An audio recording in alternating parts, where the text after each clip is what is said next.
આજકાલ સુરત શહેરમાં હવે તો યંત્ર પર ઓનલાઈન જુગારધામ ચાલતું હોવાનું બહાર આવતા પોલીસે રેડ કરતા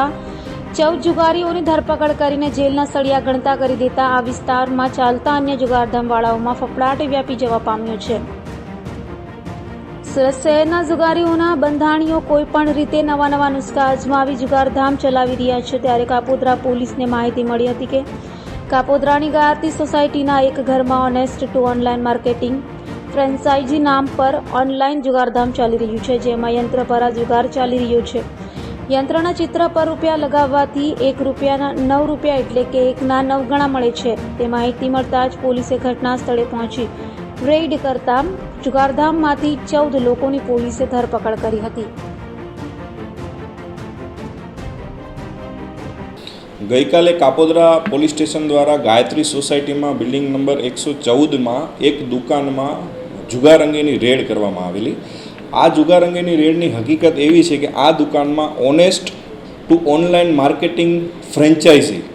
આના નામથી વાસ્તુશાસ્ત્રોના યંત્રોના પ્રચાર પ્રસાર માટે વ્યવસ્થાઓ હોય છે, જેમાં ગ્રાહકો વાસ્તુશાસ્ત્રનું યંત્ર લે છે, પૈસા લગાડે છે અને એમાં 5 મિનિટમાં એનો લકી ડ્રો થાય છે અને ચાંદીનો સિક્કો આપવામાં આવે છે, જે કાયદેસરની પ્રક્રિયા ગણી અને બહારથી માણસો બોલાવી અને નથી યંત્રો આપતા કે નથી ચાંદીના સિક્કા આપતા વગેરે મતલબની અમને હકીકત મળેલી, જેના આધારે અમારા સર્વેલન્સ સ્ટાફ અને પોલીસ દ્વારા રેડ કરવામાં આવી। ત્યાં આગળ જોતા આવા કોઈ યંત્રોનું વેચાણ થતું નહોતું, આવા કોઈ ચાંદીના સિક્કા આપવામાં આવતા નહોતા અને સીધી રીતે બહારથી આવતા માણસોને 10 રૂપિયા, 20 રૂપિયા, 30 રૂપિયા, 40 રૂપિયા, 100 રૂપિયા સુધી લગાડી અને જેમાં 5 મિનિટમાં એક ઓનલાઈન ડ્રો કરવામાં આવે અને જેને લાગે એને 10 ગણા રૂપિયા આપવામાં આવે અને બીજાને એ રૂપિયા હારી જાય। આ રીતનો નસીબ આધારનો જુગાર રમાતો હતો, જેથી પોલીસ દ્વારા એક ડિકોઈને ગોઠવી પોલીસે એમને પૈસા આપી ત્યાં ચેક કરાવેલ અને ચેક કરતાં ખરેખર ખાતરી થયેલ કે આ કોઈ યંત્રોનું વેચાણ નથી થતું, આ માર્કેટિંગના નામે કાયદેસરનો જુગારનો અખાડો ચલાવે છે, જેથી ત્યાં પોલીસે રેડ કરી કુલ 14 આરોપી જેટલાની ધરપકડ કરી છે। તેના સંચાલક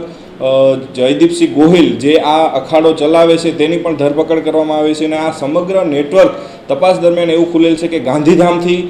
આ માર્કેટિંગ સાઇટ કાર્યરત છે અને હાલ આની ઊંડાણપૂર્વક તપાસ ચાલુ છે અને કુલ રૂપિયા આમાં 1,04,000 જેટલા રોકડા, બીજા સાધનો, મોબાઈલો, કમ્પ્યુટરો આ બધું થઈ અને ટોટલ 2,26,000 જેટલો મુદ્દામાલ પોલીસ દ્વારા કબજે કરવામાં આવેલ છે।